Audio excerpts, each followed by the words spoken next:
Welcome to Inspire and Move, the show that inspires you to create, connect, and grow. I'm going to bring you meaningful conversations, aha moments, and all the motivation you need to up-level every part of your life. I'm Matt Arruda, founder of Inspire and Move, and your personal hype girl.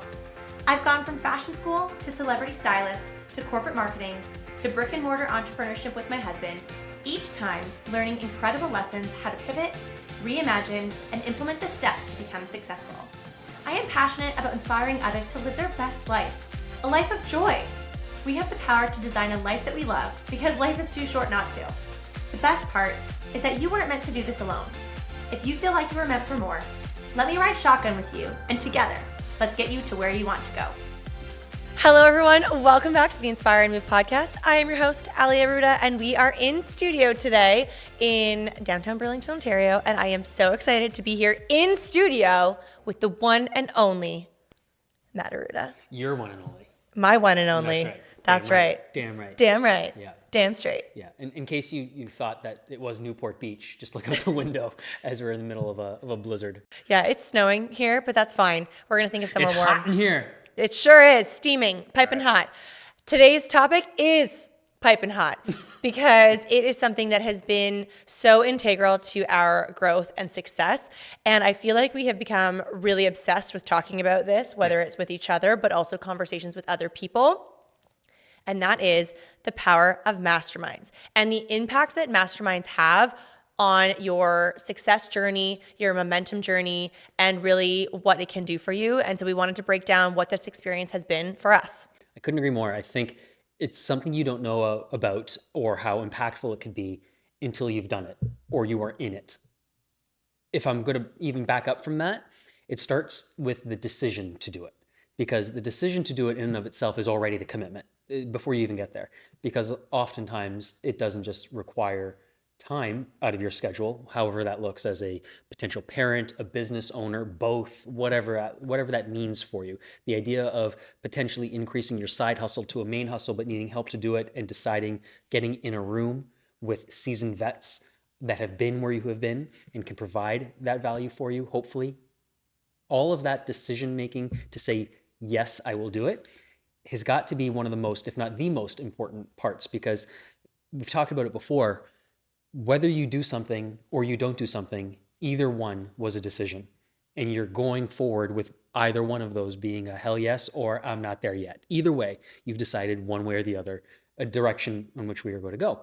So the idea of saying yes into getting into a mastermind, wherever that happens to be, is already a massive step in the right direction and a massive differentiator from a lot of the competition that you were typically up against at that point. And I know that, when you and I have had the conversations about going to our masterminds, and our first mastermind that we went to together was, at least together, was 2 years ago. 2023. February 2023.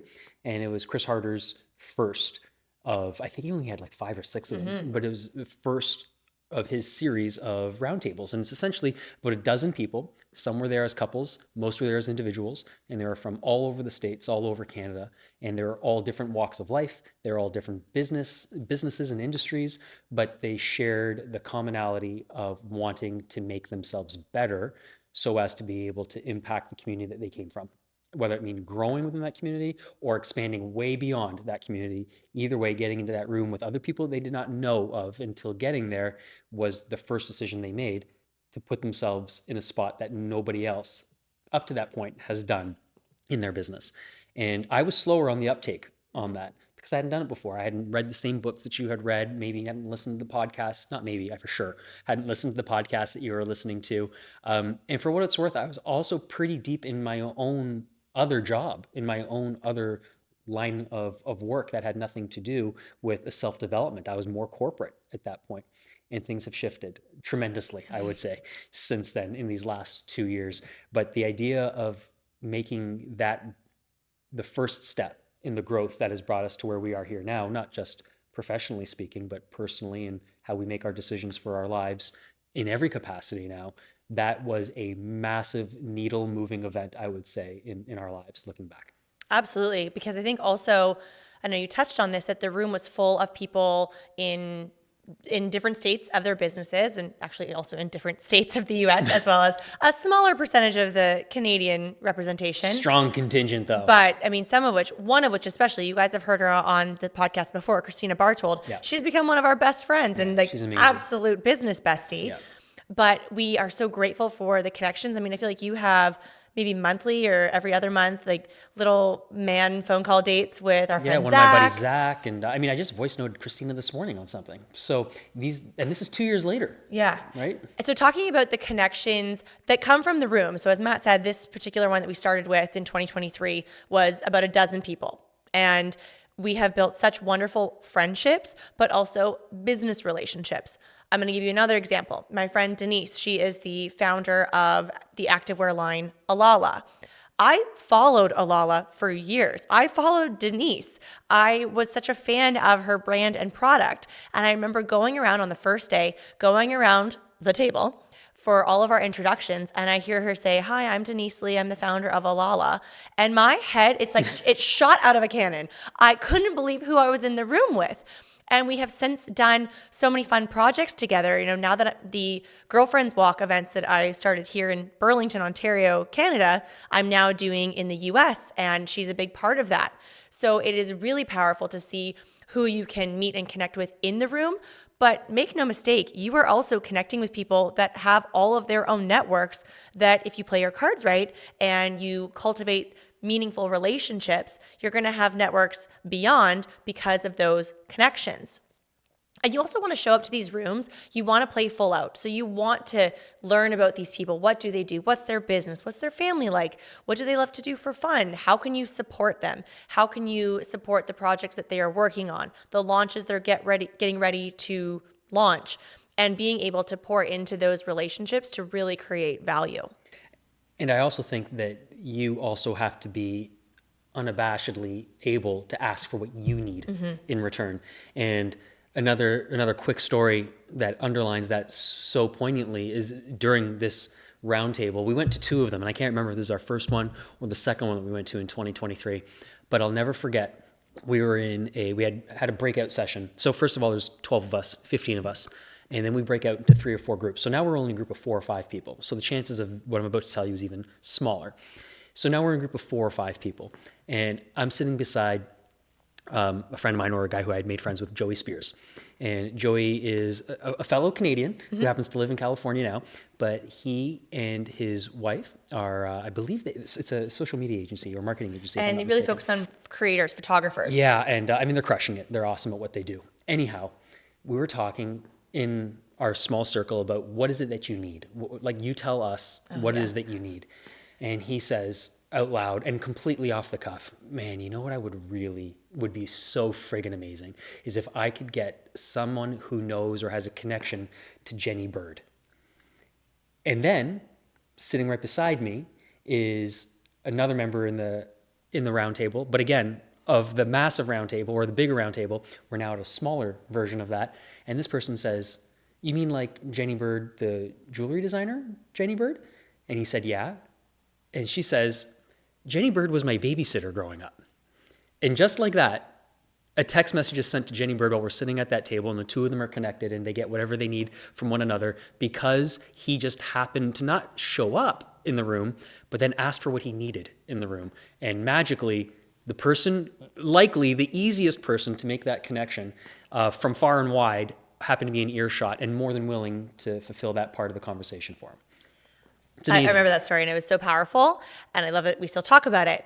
I also remember when we went up in the first roundtable, we wanted to talk about growing Benchmark and what we shared, what some of our big goals were. That's, conversation for another time here on the podcast. But we shared that, and it's so nice that Matt and I both went there, so we kind of got 2 opportunities to really feel supported and have people pour into us with their ideas, suggestions, questions. And at one point, they had asked us, everyone pulls up our website, our Instagram, and it was actually Christy Spears. That's right. Just asked a very, ironically, black and white question. Why is the Benchmark Instagram in black and white? Because when we started Benchmark Fitness, I had this vision. I was like, oh yeah, the Instagram needs to be in black and white. It's very gonna moody and be sexy, dark and moody. Yeah. And But it opened the floodgates to such a powerful conversation. well, she asked the question and we looked at each other and couldn't give her an answer. I was like, I guess that was my vision. And it was one of my biggest takeaways. And we took action on that immediately. It was Yeah. actually very cost effective to take action on that versus some of the other things we took action on. But it's having these people in the room that are going to ask you these questions that you and I never asked each other that. We never had the, I say I want to do it in black and white and you say, let's do it in color. And then we have a conversation about it. We just move forward with black and white. And it was a creative genius like a Christy Spears asking us this very simple, direct question that changed the trajectory. And now I look at our Instagram feed. I'm so proud of it. I love it. You can see it. Well, we have this space that is so anchored in the aesthetic. We have brick walls and live plants and herringbone floors and chandeliers from the ceiling, for God's sakes.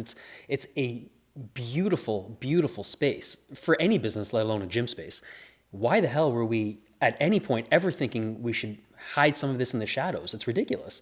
And maybe we would have gotten there originally. Or we got there sooner. But we got there a lot faster, right? And so the conversations that one has in these spaces, in these protected spaces, these are the kinds of things that they don't necessarily exist with friends over a beer or a glass of champagne or whatever it might be.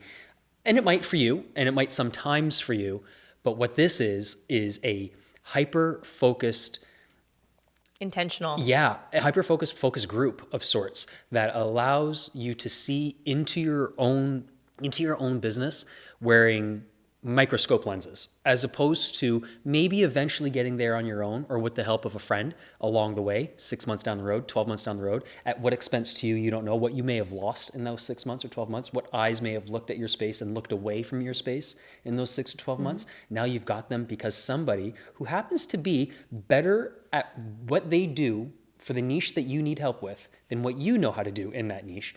And just listening to them throw something flippant like that, like why is it in black and white and not in color, is the first part of what we were able to change almost instantaneously.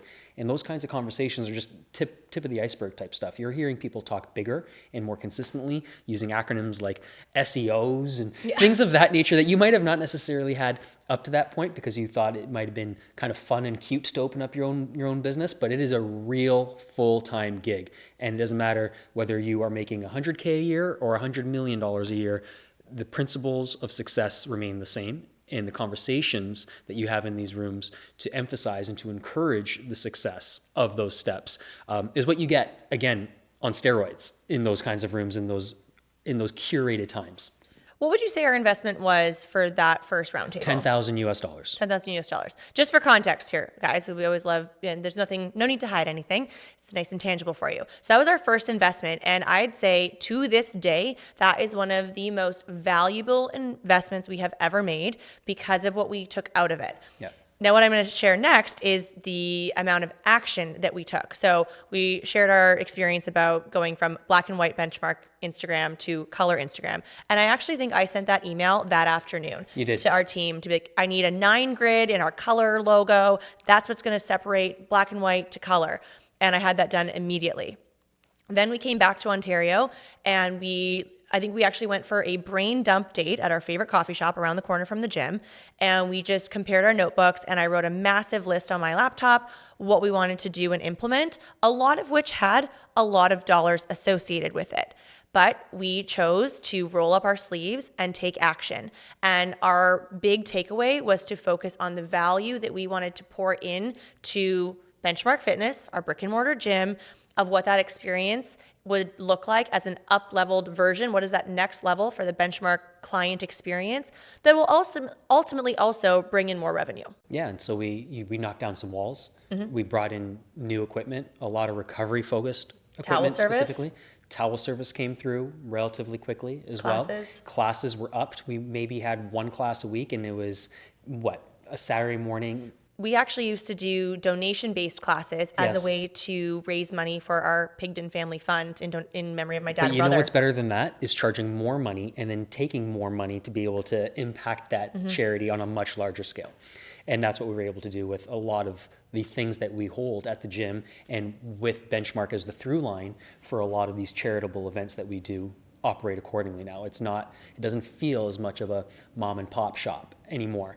And all of this has come off of the back of our first mastermind. We've been to many since, but that first one really lit things on fire for us. So much so that we went back for our second round table, maybe 5 months later. Yeah. And a few people who we hadn't seen in those months in between had come up and been like, holy shit, guys, you took every part of what we discussed and went back and implemented everything. If there was an award for most improved, it's going to you guys. And that felt good because, in our core, we are doers, we are creators. We want to not just think about it, but we want to implement it fast. I don't need to sleep on things, and whether that be better or worse, lessons get learned either way, but it's important to make moves if you really believe in it. But I think that's something that you and I have really gained. You've always been better at making decisions than I have, but I think it's one thing that we have both gotten better at, and our muscle has become stronger with making decisions quicker. And I think that has come as a result of entrepreneurship, personal development, and being in rooms with like-minded and expansive people. Absolutely. And all that is to say, our last point on why these types of things, these masterminds, and you can call really a lot of things masterminds, right? You can get into a group with 3 or 4 people weekly, even on Zoom, although I wouldn't recommend it. No, I think the power really comes with that in-person energy. But depending on where they live, and where the contacts live, I don't think there's anything wrong with that. I think of my friend Zach, who lives in St. Louis and sometimes has been in Florida and all the rest. I can't get together with him as often as I'd like to. Connection time. But getting together however you can is important.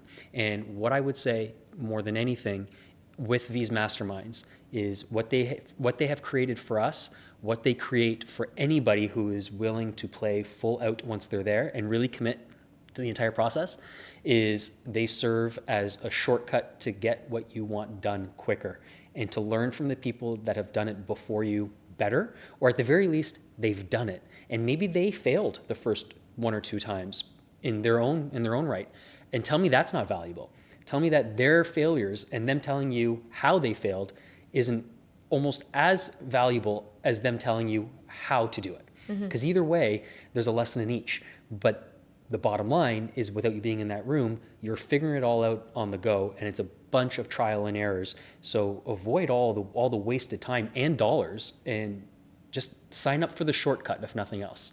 Absolutely. And it's something that we've been looking forward to doing every year. So, in 2023, we looked at our options for 2024 and made an investment that was actually more networking focused. And I think we gained a really abundant amount of relationships. Yeah, that was wonderful. That also have served a greater purpose. That's not necessarily about moving the revenue needle in Benchmark Fitness, but it has served as an expansion purpose for us with both business, professional relationships, and amazing new friendships. Great friendships, yeah. And 2025, I am so excited about our investment because it has actually been on my vision board for about 4 years. Yeah, tell them about it.